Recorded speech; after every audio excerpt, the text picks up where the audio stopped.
Break के बाद आपका स्वागत है। एक बड़ी खबर दिल्ली से। स्वाति मालीवाल केस में एक अपडेट है। केजरीवाल के माता पिता से अब पूछताछ होगी। दिल्ली पुलिस की टीम पूछताछ करेगी। मुख्यमंत्री आवास में ही पूछताछ होने वाली है। तो स्वाति मालीवाल केस में यह बड़ा अपडेट सामने निकल कर आ रहा है। केजरीवाल के माता पिता से भी अब पूछताछ की जाएगी। सुबह 11:30 बजे पूछताछ होनी है। स्वाति मालीवाल ने बदसलूकी का आरोप लगाया और आपको बता दें, आरोप घटना वाले दिन केजरीवाल के माता पिता भी सीएम हाउस में ही मौजूद थे। तो पुलिस इनपुट खंगालने के लिए उनसे भी पूछताछ करने वाली है। तो ये बड़ी खबर आप तक पहुंचा रहे हैं। दिल्ली पुलिस की टीम अब मुख्यमंत्री आवास में केजरीवाल के माता पिता से भी पूछताछ करेगी।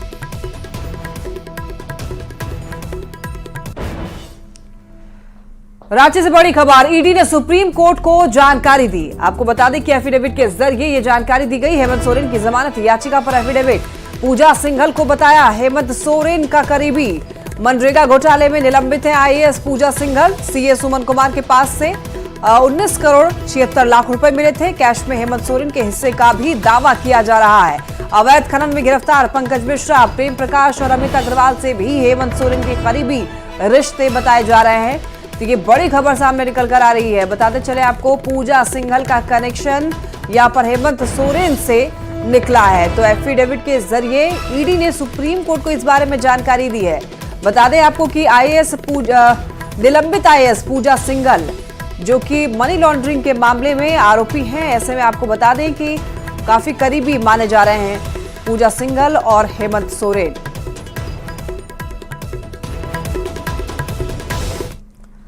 और राज्य से एक और बड़ी खबर, मंत्री आलमगीर आलम से पूछताछ का सिलसिला जारी रहेगा। आपको बता दें कि टेंडर कमीशन मामले में पूछताछ होगी। आलमगीर आलम की रिमांड अवधि 5 दिनों के लिए बढ़ाई गई है। ग्रामीण विकास विभाग में करीब 3000 करोड़ का घोटाला सामने आया है। रांची के ईडी दफ्तर में आलमगीर आलम से पूछताछ जारी है। तो इससे पहले भी 6 दिनों के रिमांड पर चल रहे थे आलमगीर आलम।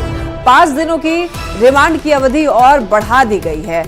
और बताते चले आपको कि जानकारी के मुताबिक आलमगीर आलम पूछताछ में कोऑपरेट ईडी को नहीं कर रहे हैं। कई सारे सवालों के जवाब ठीक तरीके से ईडी को नहीं दे रहे हैं। ऐसे में पूछताछ के लिए 5 दिनों के लिए अवधि और बढ़ाई गई है। मुश्किलें मंत्री आलमगीर आलम की बढ़ती हुई दिख रही हैं। बता दें आपको, अब टेंडर कमीशन घोटाले को लेकर के आलमगीर आलम से पूछताछ जारी रहेगी।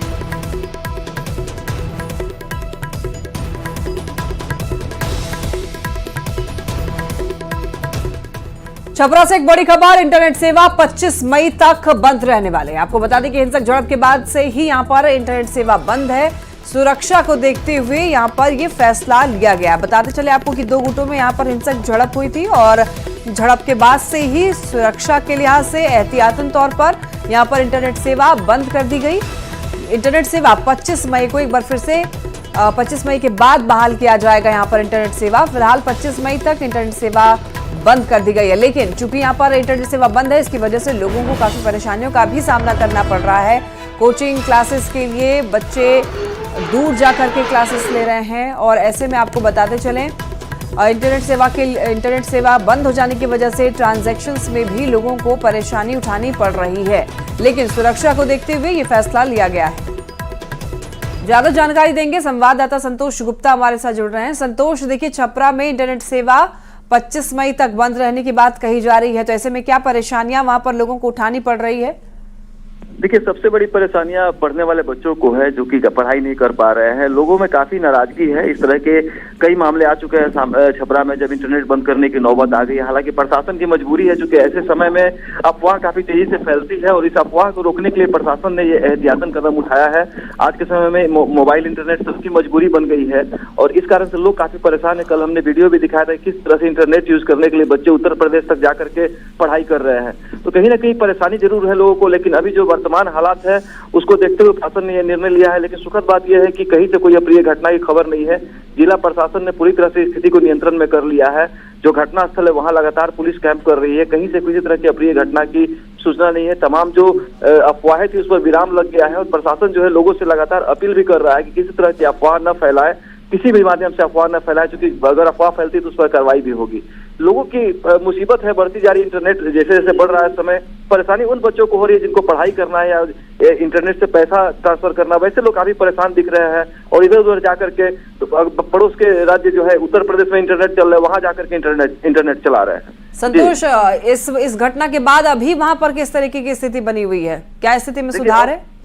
जी बिल्कुल, स्थिति अब पूरी तरह से नियंत्रण में है। डीएसपी स्तर के अधिकारी जो है घटनास्थल के पास कैंप कर रहे हैं। एफआईआर दर्ज कर ली गई है। दोनों पक्ष की तरफ से एफआईआर दर्ज, आरजेडी की तरफ से भी और बीजेपी की तरफ से भी एफआईआर दर्ज कराई गई है दोनों पक्षों को। तो कुल मिला के अब मामला कानून के जांच के दायरे में है और तमाम लोग जो है अब संयम बरत रहे हैं। कोई किसी तरह की कोई अप्रिय घटना की खबर नहीं है। पुलिस ने पूरी तरह से स्थिति को अपने कंट्रोल में रखा है जैसा दावा कर रहा है और अभी स्थिति पूरी तरह सामान्य दिख रही है।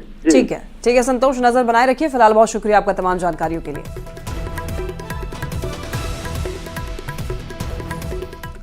सिवान में केंद्रीय मंत्री अश्विनी चौबे ने कहा कि प्रधानमंत्री मोदी लगातार तीसरी बार भारी बहुमत से प्रधानमंत्री बनने जा रहे हैं और इस दौरान उन्होंने इंडी गठबंधन और आरजेडी पर जमकर निशाना साधा और इंडिया गठबंधन वाले को पप्पू, गप्पू, सप्पू, लफ्फू और डप्पू की संज्ञा दी।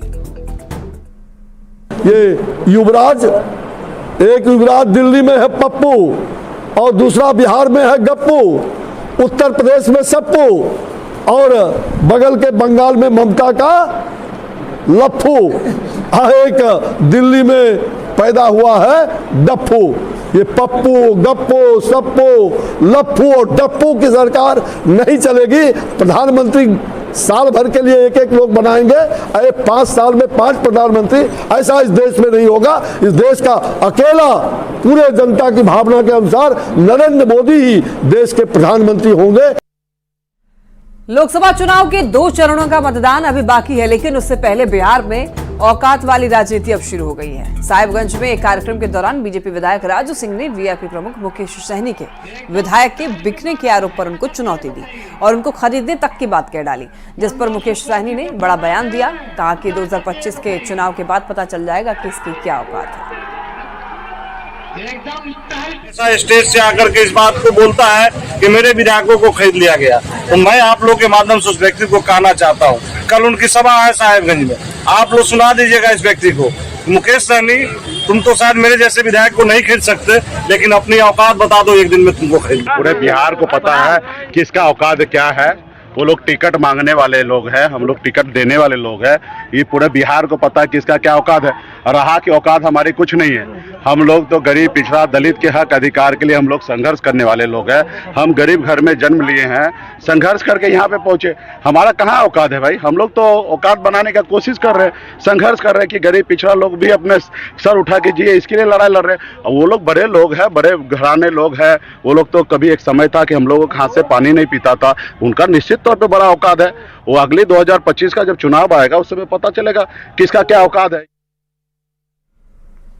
मोतिहारी के बड़कागांव हाई स्कूल मैदान में एनडीए की ओर से चुनावी सभा का आयोजन किया गया। मंच पर पूर्व उप मुख्यमंत्री तारकिशोर प्रसाद सहित पार्टी के कई नेता मौजूद रहे और जनता से एनडीए उम्मीदवार लवली आनंद के पक्ष में समर्थन मांगते हुए पीएम मोदी को एक बार फिर पीएम बनाने की अपील की। भारत का प्रधानमंत्री कौन बनेगा? भारत जैसे चौराहे पर खड़ा है, जहां हिंदुस्तान के मतदाताओं को तय करना है कि देश विकासवाद की ओर जाएगा या विनाशवाद की ओर जाएगा। हमारा नेता पुल से तय है।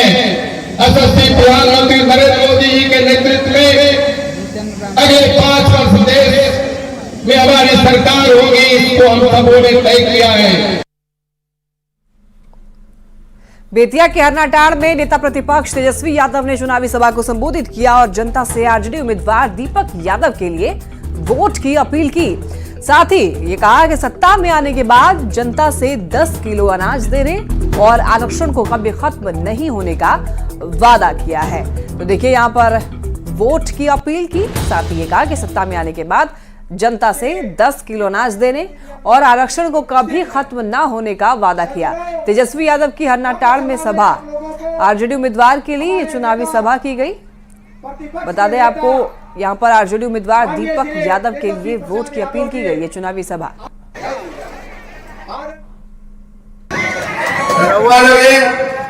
जाना चला कि महागठबंधन से लालू जी, राहुल गांधी जी, हमनी के सब लोग यहाँ से प्रत्याशी दीपक जी के बनेले बानी ये चुनाव लड़त रहे और वह लोग से अपील करे आयल बानी कि एक एक वोट जो है लालटेन पर बटन दबा करके भारी बहुमत से भाई दीपक के जिताओ। बेतिया के वाल्मीकि नगर से एनडीए उम्मीदवार सुनील कुमार के लिए जनसंपर्क अभियान चलाया गया। बिहार के मंत्री मदन सहनी ने गांव-गांव घूमकर लोगों से बीजेपी उम्मीदवार के लिए समर्थन मांगा और वीआईपी प्रमुख मुकेश सहनी पर निशाना साधा। कहा कि मुकेश सहनी मल्लाह और निषाद समाज को ठगने का काम कर रहे हैं।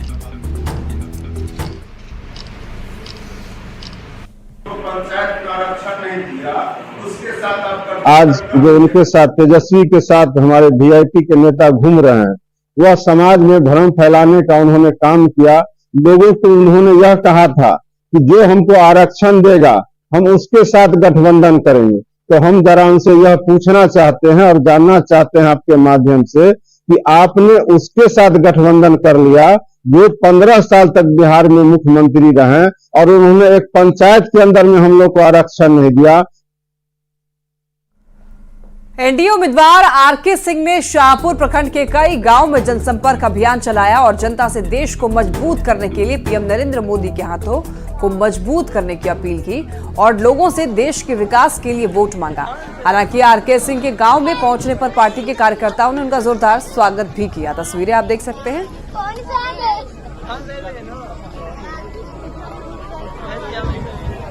तो आरके सिंह का यहाँ पर कार्यकर्ताओं ने जोरदार स्वागत किया। प्रधानमंत्री के संकल्प को पूरा करने की यहाँ पर अपील की। आरके सिंह ने जनसंपर्क अभियान चलाया। बताते चले आपको, जनता का खूब उनको प्यार मिला। कटोरिया से बीजेपी विधायक डॉक्टर निक्की हेम्ब्रम और बीजेपी नेता किमी आनंद ने जनसंपर्क अभियान चलाया। घर घर जाकर केंद्र सरकार की योजनाओं की जानकारी दी और वाल्मीकि नगर से एनडीए उम्मीदवार सुनील कुमार के लिए वोट की अपील की और अब की बार 400 पार के नारे को बुलंद करते हुए जीत का दावा किया। ये जो वीरों की भूमि है, थारुओं की भूमि है, उनका जो आदरणीय यशस्वी प्रधानमंत्री जी के प्रति समर्पण है, भाजपा के प्रति समर्पण है, एनडीए गठबंधन के प्रति जो समर्पण है वो अविस्मरणीय है और हमें पूर्ण विश्वास है कि किसी भी सूरत पर यह सीट एनडीए को जाएगी और पुनः तीसरी बार आदरणीय प्रधानमंत्री पद का शपथ लेंगे और 400 ही नहीं 400 पार करके भाजपा इस बार सरकार में आएगी। गोपालगंज में शिक्षा मंत्री सुनील कुमार ने एनडीए उम्मीदवार डॉक्टर आलोक कुमार सुमन के लिए रात्रि चौपाल लगाया और लोगों से वोट की अपील भी की। सुनील कुमार ने चुनाव को लेकर के एक बड़ा दावा किया है। उन्होंने कहा है कि गोपालगंज समेत पूरे बिहार में एनडीए बेहतर प्रदर्शन करेगा क्योंकि हम लोग विकास के मुद्दे पर चुनाव लड़ रहे हैं। जो हमारे उम्मीदवार हैं डॉक्टर आलोक कुमार सुमन जो तिरछा पर चुनाव लड़ रहे हैं और 25 को मतदान है, हम समझते हैं कि न सिर्फ गोपालगंज में भारी मतों से उनकी जीत होगी लेकिन एनडीए पूरे सूबे में बिहार में बहुत अच्छा प्रदर्शन करेगा। लेकिन हम लोग विकास के मुद्दे पर चुनाव लड़ रहे हैं। कैमूर में श्रम संसाधन मंत्री संतोष सिंह ने आरजेडी उम्मीदवार सुधाकर सिंह पर निशाना साधते हुए सुधाकर सिंह को कलयुग का ताड़का बताया और कहा कि पीएम मोदी ने बीजेपी के नौजवान उम्मीदवार मिथिलेश तिवारी को कलयुगी ताड़का का वध करने के लिए भेजा है। सारा देश अपना है, कोई कहीं से आके लड़ सकता है और उनको पता नहीं है मिथिलेश तिवारी जी ने 34 साल पार्टी संगठन में काम किया है, खून पसीना बहाया है, वो कुशल संगठन करता है। वहां तो मोदी जी ने उनको भेजा है मिथिलेश तिवारी जी को कि जाओ वहां कलयुग में भी एक तड़ुका, छोटा मोटा तड़ुका उत्पन्न हो गई है, उसका वध करना है। अब तुम नौजवान हो, तुम ही उसका वध कर सकते हो। और यहां रुक रहे हैं, एक छोटे से ब्रेक के लिए, जल्द लौटेंगे।